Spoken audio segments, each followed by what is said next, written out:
Cold sweat trickled down Daniel's forehead. A young pilot of 28 with vibrant blue eyes now clouded with dread. In the cockpit, moments before his first commercial flight, a brutal vision struck him.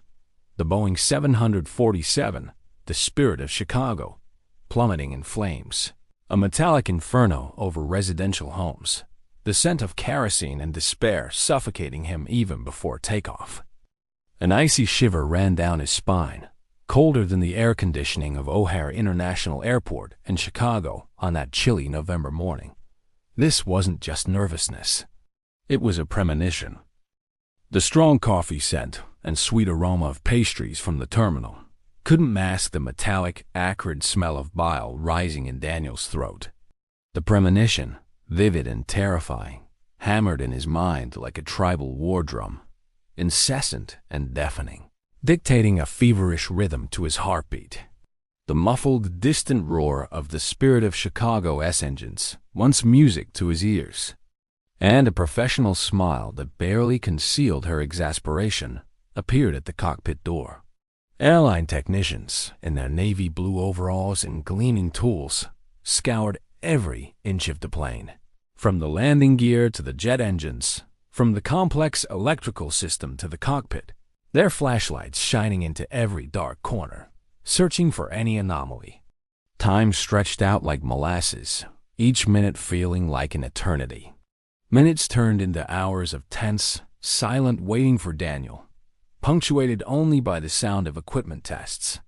The delay caused chaos in the flight schedule of the entire O'Hare Airport, with dozens of flights being rescheduled, and the growing anger of the passengers, who now glared at him with accusing eyes. The barbs of irritation and murmurs of disapproval piercing him like icy needles. He could hear the whispers, the complaints that became increasingly audible and direct. An inexperienced pilot causing problems. Someone muttered loudly, "This is absurd. He should be fired." The final verdict, after hours of agonizing waiting under a gray and threatening sky, was unanimous and cruelly clear. "No faults found, Captain. The aircraft is cleared for flight. No issues with the navigation system or any other component. Everything within standards." With each word, the knot in his stomach tightened further, a gloomy and chilling premonition he couldn't shake off. Had he averted disaster, or merely postponed the inevitable, prolonging the agony and suspense? The feeling of having bought time was a fragile relief, almost a curse, for he knew that destiny still lurked, patient and relentless. Her soft lavender and talcum powder perfume tried, without success, to dissipate the heavy, tense atmosphere emanating from Daniel. "Is there a problem, Captain Daniel?" she asked, her voice polite but with a clear, barely disguised note of impatience, her blue eyes observing him with a mix of professional curiosity and veiled concern. "The passengers are quite restless, and we're already experiencing a considerable delay.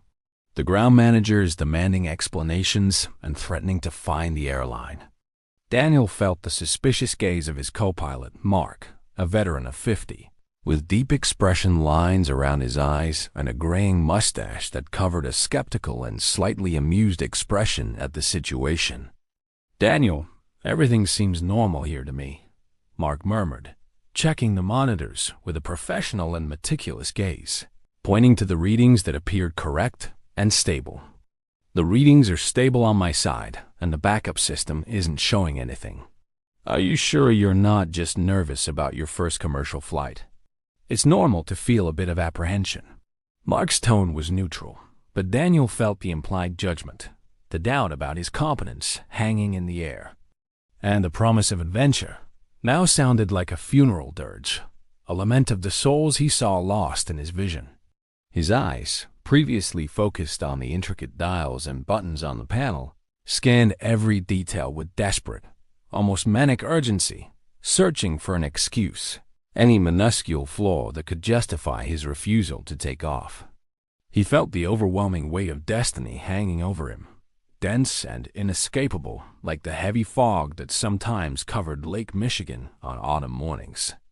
Air traffic control, "We have a serious issue with the navigation system," he announced, his voice strained and slightly choked, struggling to maintain the professional calm his position demanded. As sweat soaked the collar of his impeccable uniform, clinging to his neck and back, sending an uncomfortable shiver down his skin. "There seems to be an intermittent failure in the gyroscope and GPS readings. The readings are unstable, jumping erratically. We'll need a complete and detailed inspection before any movement on the runway." The reaction was immediate and hostile. The angry voices of the passengers, muffled by the cockpit door, formed a growing chorus of impatience and indignation. "This is absurd. I'm missing my connection to New York. This is disrespectful. I demand an immediate explanation for this ridiculous delay." He heard murmurs turn into shouts. Daniel felt his blood pound in his temples, the pressure building in his head, almost as if it would explode. Sarah, the experienced flight attendant, 40, with her brown hair neatly pulled back in a perfect bun. The aircraft inspection was exhaustive, a slow and meticulous torture for Daniel. The following night was a silent, sleepless torture. Daniel didn't close his eyes, exhaustion mingling with the adrenaline and dread that gnawed at his mind. The image of the burning plane, flames engulfing suburban homes, the smell of scorched metal. Daniel, exhausted but determined to face his fate, put on his immaculate uniform, feeling the stiff, cold fabric against his tense skin, like a second skin of apprehension. Sarah offered a professional smile, but her eyes showed a hint of curiosity and perhaps a touch of pity, as if she knew something tormented him. Mark, on the other hand, maintained an impassive expression, but Daniel could feel the weight of his gaze, a mix of disapproval and veiled concern. "All set for today's flight, Daniel?" Mark asked, a slightly ironic, playful tone in his voice that Daniel couldn't fully decipher, but which contained a subtle hint of derision. Daniel merely nodded, his stomach in a turmoil, feeling the weight of every gaze he met, of every whisper that seemed directed at him. With each step towards the plane, he felt a growing pressure in his chest, as if an invisible hand was squeezing his heart, making it difficult to breathe and stealing his air. He knew he was fleeing, but to where? The premonition had haunted him for days, and now, with the plane impeccable and passengers boarding, he felt trapped on a dangerous tightrope between destiny and the stubborn hope of survival. The only thing that propelled him was the stubborn hope that perhaps the date change and the inspection had, somehow, broken the cycle, altering the inevitable. But a part of him, a dark and rational part, knew that destiny was cunning, and that death could find another way to reach him in a cruel game of cat and mouse. He drove to the airport under a gray sky, where the concourse was bustling, filled with hurried passengers and the murmur of conversations in various languages, blending into a constant and irritating cacophony. The smell of freshly brewed coffee mixed with disinfectant and floor wax, a strangely comforting aroma to him, a remnant of normalcy in his unbalanced world.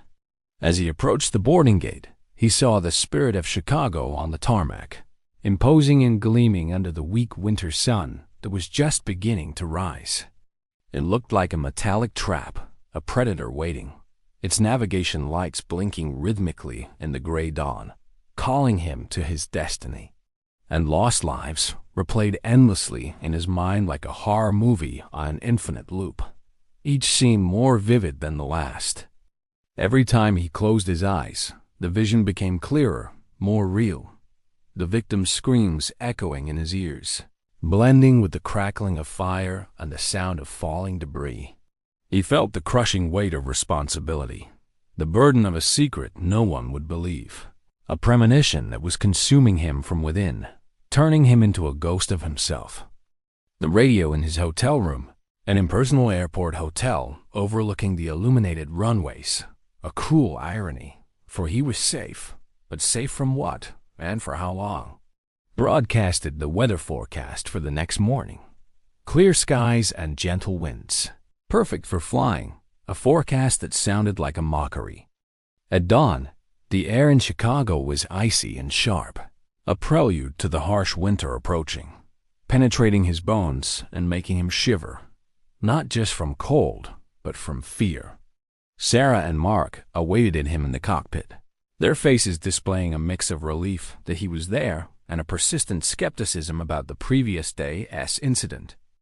The flight to Los Angeles proceeded uneventfully, a monotony almost unbearable for Daniel's nerves, who expected the premonition to materialize every second.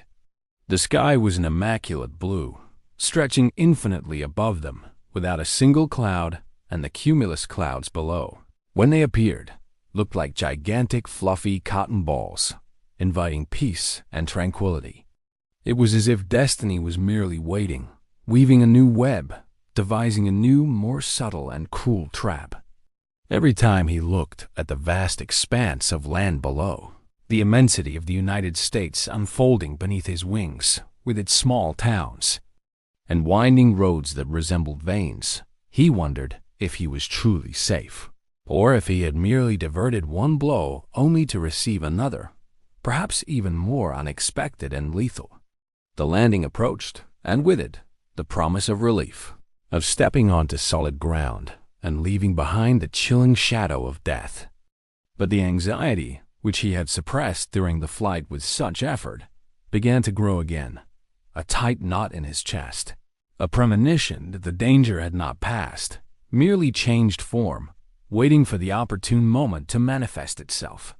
Daniel, despite the apparent relief he should feel for having averted the initial disaster, couldn't completely relax.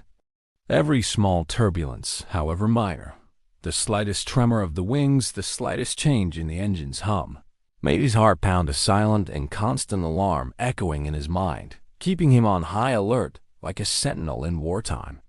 He watched Mark intently, searching for any sign of abnormality, any hint, however slight, that the premonition might manifest in another way. Perhaps a technical problem he had overlooked or a sudden system failure. But the flight was smooth, the autopilot maintaining the aircraft on a perfect and undisturbed course, the readings on the control panel stable.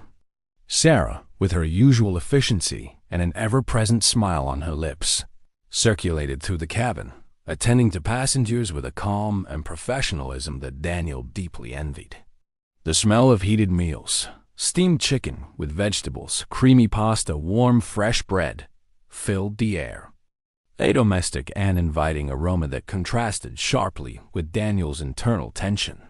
He could barely touch his own meal, feeling nauseous, and with his stomach churning. As they flew over the arid and monotonous landscapes of Arizona and Nevada, vast stretches of red, rocky land, dotted with giant cacti and dry shrubs, Daniel imagined the scene of his premonition, the plane plummeting over a residential area, smoke spiraling upwards, desperate screams.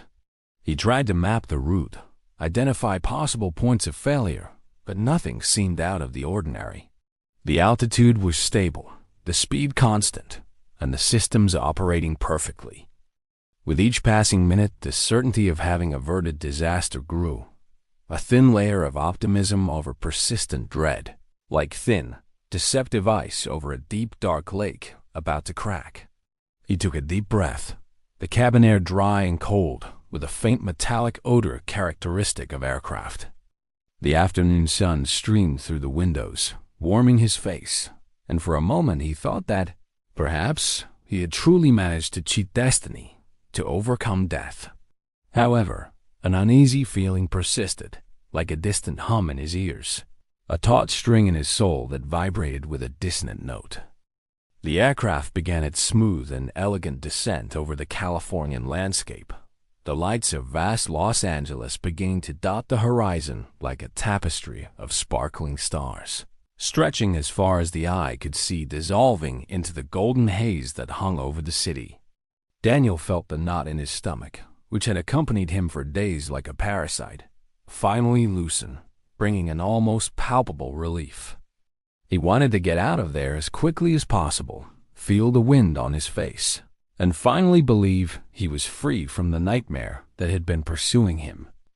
As he walked towards the taxi stand, the airport's buzz enveloped him in a bubble of normalcy and life, announcements in English and Spanish mingling, laughter of reuniting families, the dragging of luggage across the polished floor, the sound of flight attendants chatting animatedly about their next destinations.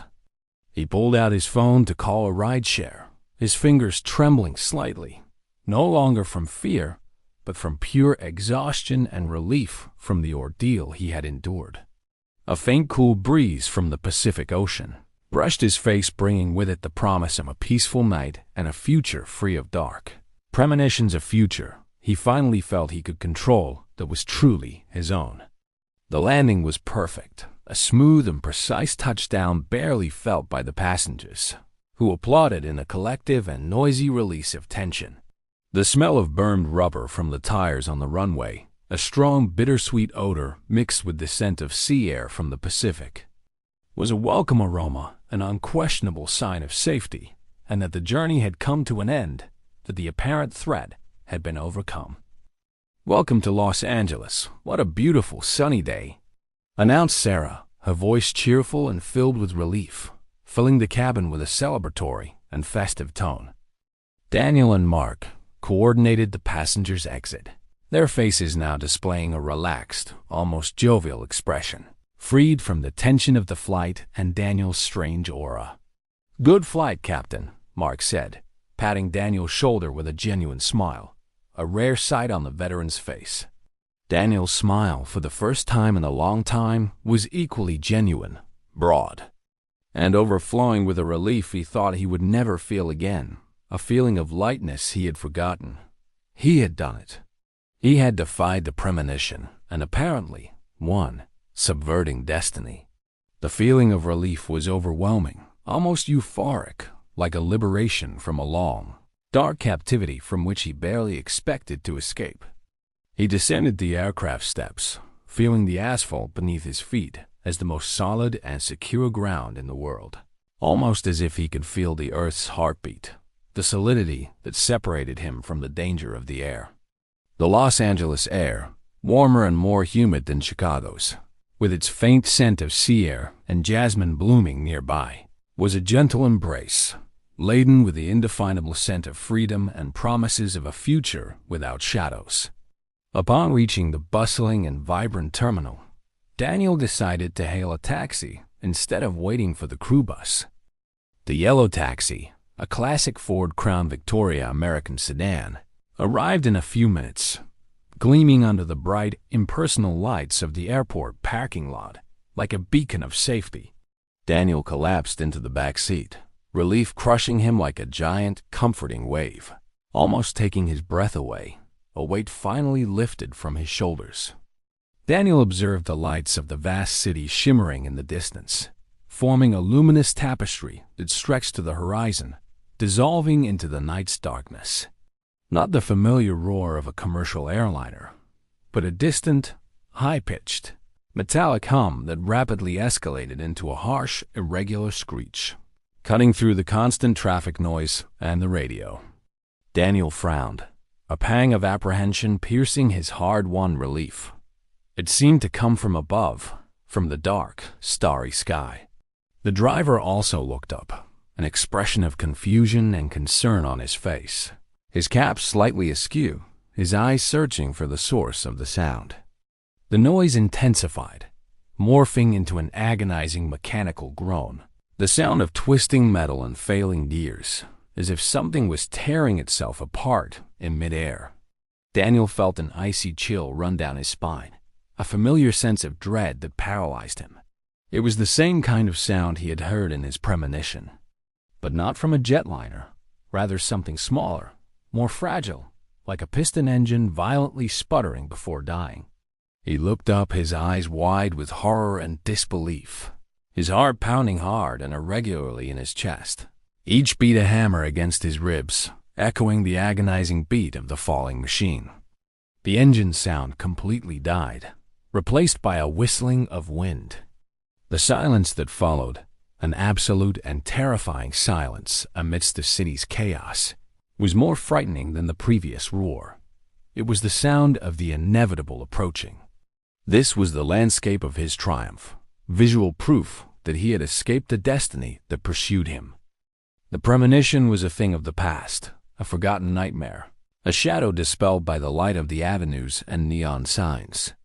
The acrid smell of hot asphalt and pollution, mixed with the sweet scent of bougainvillea flowers adorning the roadsides and the aroma of street food from nearby food trucks, so different from Chicago's icy air, now seemed pleasant, the scent of victory, of freedom.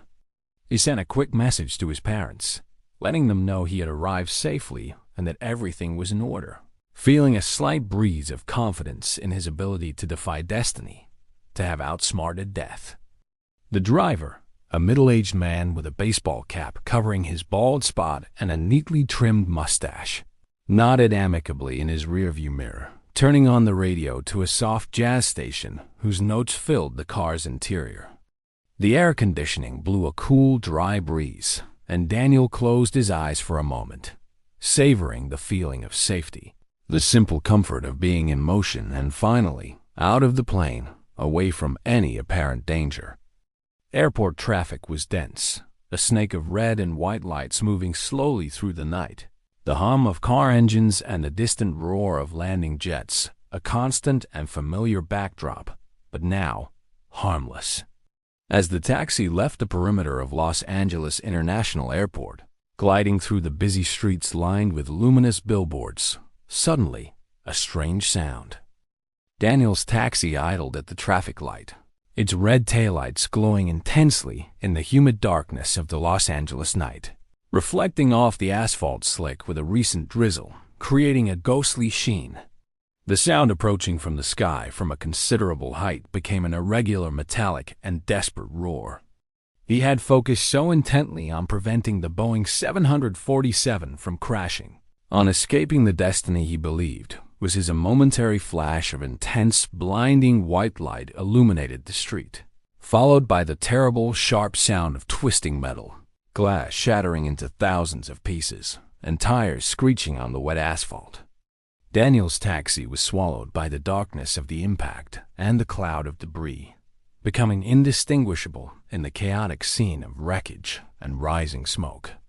The acrid smell of burning fuel and heavy smoke filled the air, mixing with the rapidly spreading panic among nearby cars, whose drivers honked desperately and tried to maneuver away from the danger amidst shouts and confusion. Fire erupted from the impact site, dancing in a macabre display under the night sky, its orange and red flames licking the asphalt and nearby trees, illuminating the tragedy. A strange and profound silence, heavy and somber, fell over the scene, broken only by the distant and increasingly loud wail of sirens approaching, announcing the arrival of tragedy and first responders. Destiny, capricious and relentless, had found its way, not in the sky Daniel knew so well, but on the ground, not in a giant jet that he had so carefully avoided, but in a small tourist plane, proving that some premonitions cannot be entirely avoided, only redirected in a cruel and inescapable dance with the inevitable. The cycle was complete, and the one-way flight ultimately met its final destiny, in a manner as unexpected as it was fatal, and which materialized in that plane that he hadn't considered that death could come in another form, from a completely unexpected and cruelly ironic direction in a new setting. The small aircraft's engine sound completely died, and the silence that followed, an absolute and terrifying silence amidst the city's noise, was more frightening than the previous roar, a dense and premonitory silence that announced the imminent end. Time seemed to slow for Daniel, stretching infinitely, each second an eternity of agony and regret. He watched the aircraft descend rapidly, like a stone dropped from a cliff, aimlessly directly onto the street to the exact spot, where the taxi was stopped, waiting for the traffic light to turn green, as if it were a predetermined target. His eyes widened in shock and horror, a chilling understanding hitting him with the force of a punch to the stomach, stealing his breath. The scream that tried to escape his throat remained trapped, stifled by surprise and overwhelming dread. The sound of something tearing itself apart in midair, like the final cry of a wounded animal in agony before the merciful blow. Daniel felt the air vibrate around him, an intense and almost palpable pressure enveloping the car, making the windows tremble slightly and the taxi's radio crackle and distort. He looked up at the night sky, and there, amidst the scattered city lights and the headlights of passing cars, he saw a dark, small, and wobbling silhouette. It wasn't a commercial airliner, not the Spirit of Chicago, that he had so meticulously and fearfully piloted, but something smaller, a single engine tourist plane, its wings seemingly flapping uncontrollably in the thin air like those of a wounded bird on its final flight.